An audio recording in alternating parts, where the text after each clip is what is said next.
আসসালামু আলাইকুম, নাজমা কিচেনে আপনাদের সবাইকে স্বাগত। আশা করি সবাই ভালো আছেন, আমিও ভালো আছি। আজকে আমি তৈরি করব নলেন গুড়ের পাটিসাপটা পিঠা। আমার মতো এভাবে একবার বানিয়ে দেখবেন, আশা করি সবার ভীষণ পছন্দ হবে। প্রথম থেকে শেষ পর্যন্ত ভিডিওটা দেখার জন্য অনুরোধ রইল। চলুন তাহলে শুরু করি রেসিপি।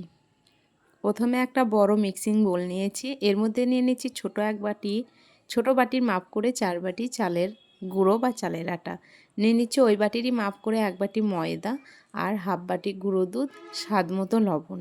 সবগুলো ভালোভাবে মিশিয়ে নেব। শুকনো উপকরণগুলো সব ভালোভাবে মিশিয়ে নিয়েছি। ওই বাটিরই মাপ করে দিয়ে দিচ্ছি 1 বাটি খেজুর গুড়। খেজুর গুড়টা মিশিয়ে নেওয়ার পর কুসুম গরম পানি দিয়ে ব্যাটারটা তৈরি করে নিচ্ছি।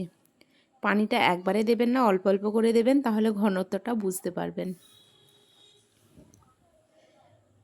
খুব ভালোভাবে ফেটিয়ে ব্যাটারটা তৈরি করে নেব। আমি 10 মিনিট মতো ফেটিয়ে নিয়েছি। 10 মিনিট পর এই রকম হয়েছে ব্যাটারটা। এর থেকে বেশি ঘনও করব না বা পাতলাও করব না, তাহলে ভালো হবে না। এখন এই ব্যাটারটা সাইডে রেখে দিচ্ছি। পাটিসাপটা পিঠার পুরটা তৈরি করে নেব। শুকনো খোলার মধ্যে নিয়ে নিচ্ছি 3 টেবিল চামচ সুজি। সুজিটা প্রথমে কিছুক্ষণ ভেজে নেব। কিছুক্ষণ ভেজে নিয়েছি। এরপর দিয়ে দিচ্ছি 2 টেবিল চামচ ঘি।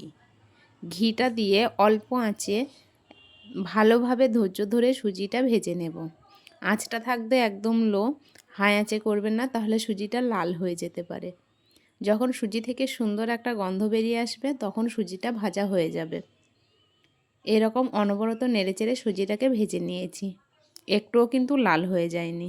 এখন এর মধ্যে দিয়ে দিচ্ছি 1 কাপ গরুর দুধ। দুধটা দিয়ে আবারও অনবরত নাড়াচাড়া করে নেব। দুধ দেওয়ার পর অনবরত নাড়াচাড়া করে নিতে হবে, না হলে তলায় ধরে যেতে পারে। সুজিটা খুব তাড়াতাড়ি ঘন হয়ে আসে, তাই নাড়াচাড়াটা বন্ধ করে দিলে হবে না। এইরকম অনবরত নাড়াচাড়া করে সুজিটাকে ঘন করে নিয়েছি। দিয়ে দিচ্ছি স্বাদ মতো চিনি। আপনারা চাইলে নলেন গুড়টাও ব্যবহার করতে পারেন বা খেজুর গুড় দিয়েও তৈরি করে নিতে পারেন। চিনিটা স্বাদ মতো দেবেন, যে যেরকম মিষ্টি খান। এরকম নেড়েচেড়ে আমি পুরটাকে ঘন করে নেব।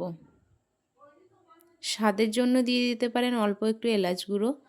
যদি পছন্দ না হয় তাহলে না দিলেও চলবে, তবে আমার এলাচ গুঁড়ো ভালো লাগে, তাই আমি অল্প একটু দিয়েছি। কিছুক্ষণ না জাল করে নেব। জাল করে এটাকে ঘন করে নেব। খুব বেশি ঘন করে নেব না, কারণ ঠান্ডা হলে পুরটা এমনিই অনেকটা ঘন হয়ে আসে। আমি এইরকম রেখে গ্যাসটা অফ করে দেব।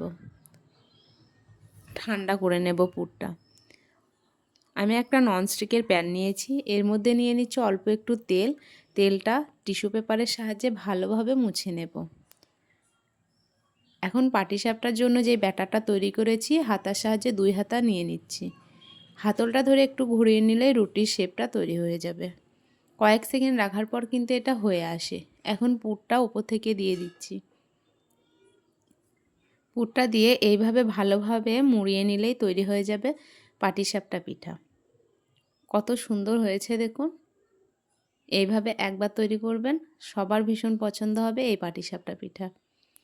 আমার রেসিপি ভালো লাগলে লাইক করবেন, কমেন্ট করবেন, বন্ধুদের সঙ্গে শেয়ার করবেন। যারা প্রথমবার দেখছেন অবশ্যই চ্যানেলটি সাবস্ক্রাইব করবেন, পাশে থাকা বেল আইকনটা অন করবেন সবার প্রথম আমার ভিডিও দেখার জন্য। ফেসবুক থেকে দেখলে লাইক, কমেন্ট ও ফলো করবেন। একইভাবে আমি সব পিঠাগুলাই তৈরি করে নেব। একদম সহজ, একবার এইভাবে বানিয়ে দেখবেন, বাড়ির সবার কিন্তু পছন্দ হবে পাটিসাপটা পিঠা।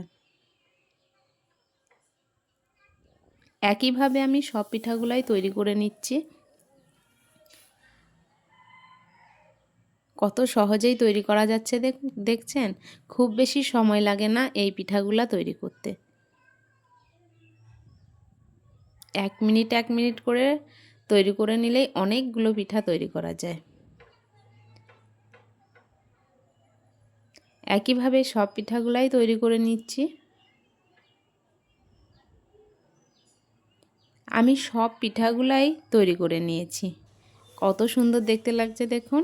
আজকের মতো এই পর্যন্ত, দেখা হবে আবার পরের ভিডিওতে। ভালো থাকবেন, সুস্থ থাকবেন। খোদা হাফেজ, টাটা।